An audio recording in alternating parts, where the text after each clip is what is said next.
September 20ರಂದು KR Pete ಪಟ್ಟಣದಲ್ಲಿ ಹಿಂದೂ ಮಹಾಗಣಪತಿಯ ವೈಭವದ ಮೆರವಣಿಗೆ ಹಾಗೂ ಶೋಭಾಯಾತ್ರೆ ಹಾಗೂ ಸೆಪ್ಟೆಂಬರ್ 28ರಂದು ಈದ್ ಮಿಲಾದ್ ಕಾರ್ಯಕ್ರಮವೂ ಇರೋದ್ರಿಂದ ಮಂಡ್ಯ ಜಿಲ್ಲಾ ಪೊಲೀಸ್ ವರಿಷ್ಠಾಧಿಕಾರಿಗಳಾದ ಮಲ್ಲಿಕಾರ್ಜುನ ಬಾಲದಂಡಿ ಅವರ ಅಧ್ಯಕ್ಷತೆಯಲ್ಲಿ ಹಿಂದೂ ಮುಸ್ಲಿಂ ಬಾಂಧವರ ಸಾಮರಸ್ಯ ಸಭೆಯು ಪಟ್ಟಣದ ಪೊಲೀಸ್ ಠಾಣೆಯ ಆವರಣದಲ್ಲಿ ನಡೆಯಿತು. ಕೋಮು ಸೌಹಾರ್ದತೆಗೆ ಕೃಷ್ಣರಾಜಪೇಟೆ ತಾಲೂಕು ರಾಜ್ಯದಲ್ಲಿಯೇ ಮಾದರಿಯಾಗಿದೆ. ಹಿಂದೂಗಳು ಮತ್ತು ಮುಸ್ಲಿಂ ಬಾಂಧವರು ಕೃಷ್ಣರಾಜಪೇಟೆ ತಾಲೂಕಿನಲ್ಲಿ ಅಣ್ಣ ತಮ್ಮಂದಿರಂತೆ ಪರಸ್ಪರ ಪ್ರೀತಿ ವಿಶ್ವಾಸಗಳಿಂದ ನೆಮ್ಮದಿಯ ಜೀವನ ನಡೆಸುತ್ತಿದ್ದಾರೆ. ಮುಂಬರುವ ಗಣೇಶೋತ್ಸವ ಹಾಗೂ ಈದ್ ಮಿಲಾದ್ ಕಾರ್ಯಕ್ರಮಗಳನ್ನು ಯಾವುದೇ ಗಲಾಟೆ ಗದ್ದಲಗಳಿಲ್ಲದೆ ಅವಕಾಶ ನೀಡದಂತೆ ಶಾಂತಿಯುತವಾಗಿ ಆಚರಿಸುವ ಮೂಲಕ ಮತ್ತೆ ನಾಡಿಗೆ ಹೊಸ ಸಂದೇಶವನ್ನ ನೀಡಬೇಕು ಎಂದು ಮಲ್ಲಿಕಾರ್ಜುನ ಬಾಲದಂಡಿ ಮನವಿಯನ್ನ ಮಾಡಿದ್ರು.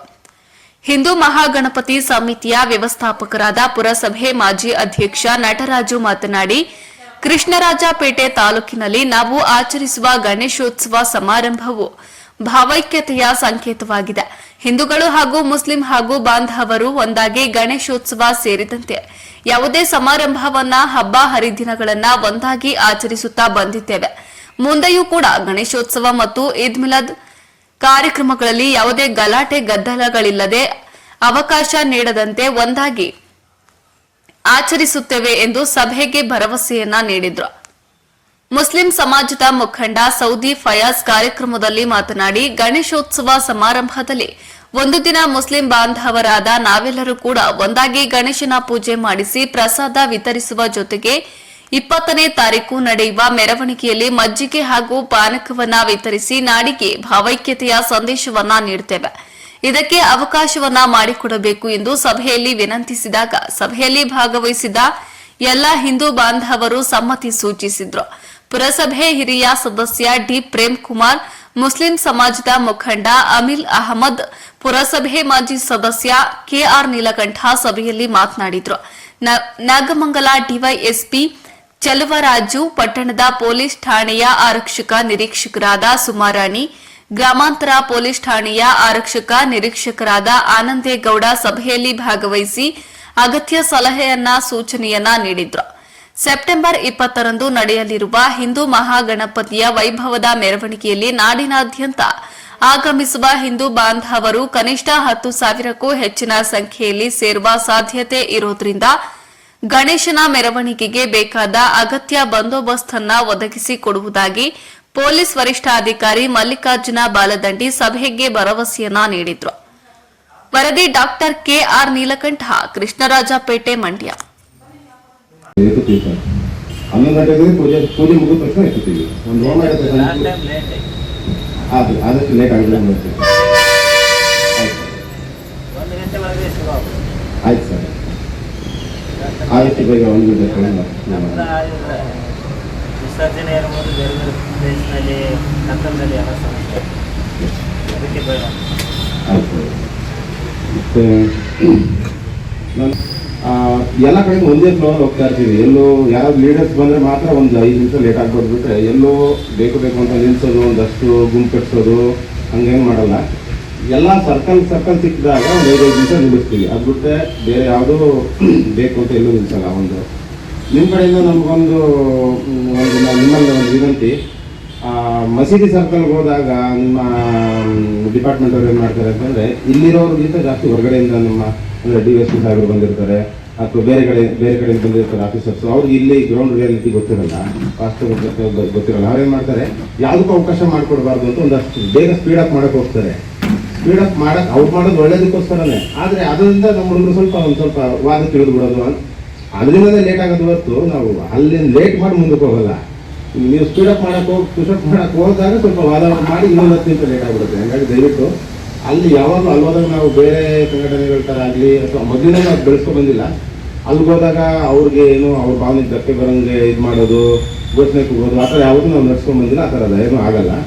ಅವರು ನಮ್ಮ ಜೊತೆ ಸೇರಿಕೊಂಡು ಅಲ್ಲಿ ಚೆನ್ನಾಗೇ ಇರ್ತೀವಿ ಅಂತಂದಿರಲ್ಲ. ಹಾಗಾಗಿ ನೀವು ದಯವಿಟ್ಟು ಆ ಪರಿಸ್ಥಿತಿನ ಅಲ್ಲಿ ನಿಮ್ಮಿಂದ ಎಲ್ಲ ಸ್ಪೀಡಪ್ ಮಾಡೋಕ್ಕೆ ಹೋಗ್ತಿದ್ದೀರಿ ಅಂತಂದರೆ ಬೇಕು ಅಂತ ಹುಡುಗರು ಸ್ವಲ್ಪ ಸ್ಲೋ ಮಾಡೋಕ್ಕೆ ಟ್ರೈ ಮಾಡಿಬಿಡ್ತಾರೆ. ಪ್ರತಿ ವರ್ಷ ಇದೊಂದು ಅಲ್ಲೊಂದು ಜಾಗದಂಗೆ ಆಗ್ತಿದೆ. ಹಂಗೆ ಅದೊಂದು ಬಿಟ್ಟರೆ ಇನ್ನೇನು ನಮ್ಮ ನಿಮ್ಮಲ್ಲಿ ಯಾವಾಗಲೂ ಯಾವ ವಿಚಾರಕ್ಕೂ ತಿಕ್ಕಾಟ ಆಗಿಲ್ಲ. ಮತ್ತು ಅವರು ನಮ್ಮಲ್ಲೂ ಯಾವುದೇ ವಿಚಾರಕ್ಕೂ ವಿವಾದಗಳು ಏನೂ ಆಗಿಲ್ಲ. ಹಾಗಾಗಿ ಇನ್ನೆಲ್ಲ ಸುಸೂತ್ರವಾಗಿ ನಡೆಯುತ್ತಿದೆ. ಹಾಗಾಗಿ ಅದೊಂದು ನಾನು ತೋರಿಸ್ತೇನೆ ನಿಮ್ಮೆಲ್ಲ ಅದೇ ರೀತಿ ಹೋಗ್ತದೆ ಅಂತೇಳಿ ಹೇಳಿದ್ವಿ. ಅದರಲ್ಲಿ ಮುಖ್ಯವಾಗಿ ಮುಸ್ಲಿಂ ಬಾಂಧವರು ಒಂದು ದಿನ ಗಣೇಶ ಪೂಜೆನೇ ನಾವು ಮಾಡ್ತೀವಿ ಅಂತೇಳಿ ಹೇಳ್ಕೊಂಡಿದ್ದು ಭಾಳ ಒಂದು ಒಳ್ಳೆಯ ಬೆಳವಣಿಗೆ. ಇದು ಎಲ್ಲ ಕಡೆ ಆಗಲಿ ಅಂತೇಳಿ ನಾನೊಂದು ಹಾರೈಸ್ತೇನೆ. ಈಗಾಗಲೇ ನೀವೆಲ್ಲ ಮಾತಾಡಿದ್ರಿ ಗಣೇಶ ಹಬ್ಬ ಇರ್ಬೋದು ಮತ್ತು ಈದ್ ಮಿಲಾದ್ ಹಬ್ಬದ ಬಗ್ಗೆ. ನಾನು ಲಾಸ್ಟ್ ಟೈಮ್ ಗಣೇಶ ಹಬ್ಬಕ್ಕೆ ಪ್ರೊಸೆಷನ್ ಇದ್ದಾಗ ಬಂದಿದೆ. ಆವಾಗ ಸಾಕಷ್ಟು ಸಂಖ್ಯೆಯಲ್ಲಿ ಸೇರಿದ್ರು ಮತ್ತು ಎಲ್ಲ ರೀತಿಯಿಂದ ಬಂದೋಬಸ್ತ ಸಹಿತ ಮಾಡಿದ್ವಿ. ಏನು DJ ತಂದಿದ್ರು ಹೋದ್ಸಲ, ಅದೇ ಥರ DJ ಈ ಸಲಕ್ಕೆ ಅವಕಾಶ ಇಲ್ಲ. ಅದೊಂದು ಹೇಳೋಣ ಅಂತೇಳಿ ಮಾಡಿದ್ವಿ. ಲಾಸ್ಟ್ ಟೈಮ್ LED ಸ್ಕ್ರೀನ್ ಆಯಿತು, ಆ ಥರ DJ ನಾಗಮಂಗಲದವರು ಅವರು ಸ್ವಲ್ಪ ದೊಡ್ಡ ತಂದರು. ಬಟ್ ಇಷ್ಟು ದೊಡ್ಡ ಎಲ್ಲ ಇದ್ದಿದ್ದು ಇಲ್ಲೇ ಫಸ್ಟ್ ಬಂದಿದ್ರು. ಅದು ಅಷ್ಟು ದೊಡ್ಡ ಇದು DJ ಬೇಡ ಅಂತೇಳಿ ನಮ್ದೊಂದು ಡೈರೆಕ್ಷನ್ ಇದೆ. ಅದನ್ನೊಂದು ಫಾಲೋ ಮಾಡ್ತೀರಿ ಅಂತ ಅಂದ್ಕೊಂಡಿದ್ವಿ. ಅದನ್ನು ಬಿಟ್ಟು ಬೇರೆ ಯಾವುದೇ ಒಂದು ರಿಸ್ಟ್ರಿಕ್ಷನ್ ನಮ್ಮ ಇಲಾಖೆಯಿಂದ ನಿಮ್ಗೆ ಇರೋದಿಲ್ಲ. ನೀವು ಎಷ್ಟು ಜನ ಅವರು ಬರಲಿ, ರೂಟ್ ಏನು ನೀವು ಅಂದ್ಕೊಂಡಿದ್ರಿ ಅದೇ ರೂಟ್ನಲ್ಲಿ ಹೋಗಿ. ಆಮೇಲೆ ಇವ್ರು ಹೇಳಿದ್ರು ನೀವೇನು ತಗೊಳ್ಳೋದು ಬೇಡ, ನಾವು ಹೋಗ್ತೀವಿ ಅಂತ ಹೇಳಿದ್ರು. ಅದಕ್ಕೂ ನಮ್ಮದು ಎಲ್ಲ ಒಪ್ಪಿಗೆ ಇದೆ. ನೀವು ಎಲ್ಲಿ ತನಕ ನೀವು ಹೋಗ್ತಾ ಇರ್ತೀರಿ, ನಾವು ಯಾರು ಮುಟ್ಟಕ್ಕೆ ಹೋಗಲ್ಲ. ಎಲ್ಲಿ ನೀವು ಮುಂದೆ ಹೋಗಲ್ಲ ಆವಾಗ ನಮ್ಮ ಅವಶ್ಯಕತೆ ಬರ್ತದೆ ಅಂತೇಳಿ ನಾವು ಅಂದ್ಕೊಂಡಿದ್ವಿ. ಯಾಕಂದರೆ ಇದೊಂದೇ ಅಲ್ಲ, ಸಾಕಷ್ಟು ಜಿಲ್ಲೆಯಲ್ಲಿ ನೋಡಿದ್ದೀವಿ, ಸಾಕಷ್ಟು ಕಡೆನೂ ನೋಡಿದ್ದೀವಿ. ಇದೇ ಜಿಲ್ಲೆಯಲ್ಲಿನೂ ಸಾಕಷ್ಟು ತಾಲೂಕಿನಲ್ಲಿ ನಾವು ನೋಡಿದ್ದೀವಿ. ಸೊ ಹೋಗ್ತಾ ಇದ್ರೆ ನಮ್ದೇನು ತೊಂದರೆ ಇಲ್ಲ, ಅದಕ್ಕೆ ನಾವು ಇರ್ತೀವಿ. ನಮ್ಮ ಜೊತೆ ನೀವು ಸಹಕಾರ ಮಾಡಿ. ಇನ್ನು ಭಾಳಷ್ಟು ಸಲ ನಾನು ಬೇರೆ ಬೇರೆ ತಾಲೂಕಿನಲ್ಲಿ ಸಹಿತ ಹಿಂದೆ ಸಭೆ ಮಾಡಿದಾಗ ಅಥವಾ ಗಣೇಶ ಹಬ್ಬಕ್ಕಿಂತ ಮೊದಲೇ ಶಾಂತಿ ಸಭೆಗಳನ್ನು ಮಾಡಿದಾಗ ಅಲ್ಲಿಯೂ ಸಹಿತ ಇದೇ ರೀತಿ ಎಲ್ಲರೂ ನಾವು ಚೆನ್ನಾಗಿದ್ದೀವಿ, ಯಾವತ್ತೇನು ಘಟನೆಗಳಾಗಿಲ್ಲ, ಚೆನ್ನಾಗಿ ಮಾಡ್ತೀವಿ ಅಂತ ಹೇಳಿದರು. ಆದರೂ ಕೆಲವೊಂದು ನೀವೆಲ್ಲ ಹಿರಿಯರಿದ್ದೀರಿ, ನೀವು ಯಾವುದೇ ಒಂದು ತಲೆಯಲ್ಲಿ ಅಂತ ಯೋಚನೆ ಸಹಿತ ಬರಲ್ಲ. ಆದರೆ ಕೆಲವೊಂದು ಇತ್ತೀಚಿನ ಹುಡುಗರು, ಯಂಗ್ ಹುಡುಗರು, ಇವನ್ನ 15ರಿಂದ ಹಿಡಿದು ಒಂದು 25 ವಯಸ್ಸಿನ ಆ ಒಂದು ಏಜ್ನ ಹುಡುಗರಲ್ಲಿ ಸ್ವಲ್ಪ ಮೈಂಡ್ ಕರಪ್ಟ್ ಆಗಿರ್ತದೆ.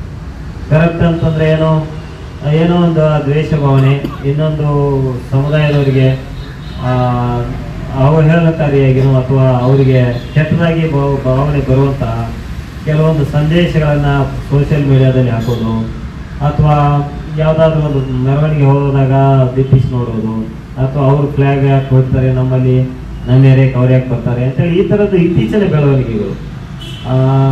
ಎರಡೂ ಕಡೆ ಏನು ಅಂತ ಸಣ್ಣ ಸಣ್ಣ ಯುವಕರಿದ್ದಾರೆ, ತಲೆಯಲ್ಲಿ ಇನ್ನೂ ಯೋಚನೆ ಮಾಡೋದಷ್ಟು ಇದಿಲ್ಲ, ಶಕ್ತಿ ಇಲ್ಲ ಅಂತ ಹುಡುಗರಲ್ಲಿ ಸ್ವಲ್ಪ ಬಂದಿದೆ. ಅದನ್ನು ಸ್ವಲ್ಪ ನೀವು ಐಡೆಂಟಿಫೈ ಮಾಡಿಕೊಂಡು ನೀವೆಲ್ಲ ಒಳ್ಳೆಯವರಿದ್ದೀರಿ. ಬಟ್ ಅಂಥ ಹುಡುಗರು ಸಹಿತ ನಾವು ಕಂಟ್ರೋಲ್ ಮಾಡಿದರೆ ಡೆಫಿನೆಟಾಗಿ ಯಾವಾಗೆಲ್ಲ ಗಣನೆಗಳು ಆಗೋದಿಲ್ಲ. ಮದ್ದೂರಿನಲ್ಲಿನೇ ಇದೇ ರೀತಿ ಆಯಿತು.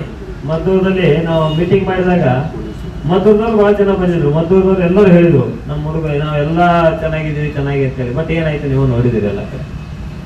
ಸೊ ಆ ಥರದ್ದು ಘಟನೆಗಳು ಆಗಬಾರ್ದು ಅಂತಂದರೆ ನಾವು ಸ್ವಲ್ಪ ನಮ್ಮ ಯುವಕರು ಏನಿದ್ದಾರೆ, ಮಕ್ಕಳು ದಾರಿ ಬಿಟ್ಟಿದ್ದಾರೆ, ಕೆಲವೊಬ್ರು ಅವ್ರ ತಲೆಯಲ್ಲಿ ಏನೇನೋ ಓಡ್ತಾ ಇರ್ತದೆ, ಅಂಥವ್ರನ್ನ ಕಂಟ್ರೋಲ್ ಮಾಡಬೇಕಾಗಿದ್ದು ನಮ್ಮದು ಜವಾಬ್ದಾರಿ. ಸೊ ನಿಮ್ಗೆ ಗೊತ್ತಿರ್ತದೆ ನಿಮ್ಮ ಏರಿಯಾದಲ್ಲಿ ಯಾರು ಅಂತ ಹುಡುಗರಿದ್ದಾರೆ ಅಂತೇಳಿ ನಿಮಗೂ ಗೊತ್ತಿರ್ತದೆ. ಅಥವಾ ನಿಮ್ಮ ಮನೆಯಲ್ಲಿನೂ ಎಷ್ಟೋ ಜನ ತಂದೆಗೆ ಮಕ್ಕಳು ಮಾತು ಕೇಳೋದಿಲ್ಲ, ದಾರಿ ತಕ್ಕ ಹೋಗಿರ್ತಾರೆ. ಕೆಲವು ಸಲ ತಂದೆಗೆ ಗೊತ್ತಾಗಲ್ದಂಗೆ ಮಕ್ಕಳು ಇನ್ನೊಬ್ರು ಯಾರ ಜೊತೆ ಸೇರ್ಕೊಂಡು ಏನೋ ಮಾಡ್ತಾ ಇರ್ತಾರೆ. ಇನ್ನು ಕೆಲವೊಬ್ರು ಅವ್ರ ಫ್ಯಾಮಿಲಿ ಅವರು ಎಲ್ಲೆಲ್ಲೇ ಇರ್ತಾರೆ. ಆದರೆ ಇಂಥ ಚಟುವಟಿಕೆಗಳನ್ನು ಎಲ್ಲಿಂದ ಕೂತ್ಕೊಂಡು ಅಂದರೆ ಎಲ್ಲೋ ಹೊರಗಿನವ್ರು ಬಂದು ಇಲ್ಲಿ ಗ್ಯಾರೇಜ್ ಅಂಗಡಿ ಇಟ್ಕೊಂಡನೋ ಅಥವಾ ಬೇರೆ ಬೇರೆ ಕೆಲಸ ಮಾಡ್ಕೊಂಡನೋ ಅವ್ರು ಏನಾದರೂ ಮಾಡ್ತಾ ಇರ್ತಾರೆ.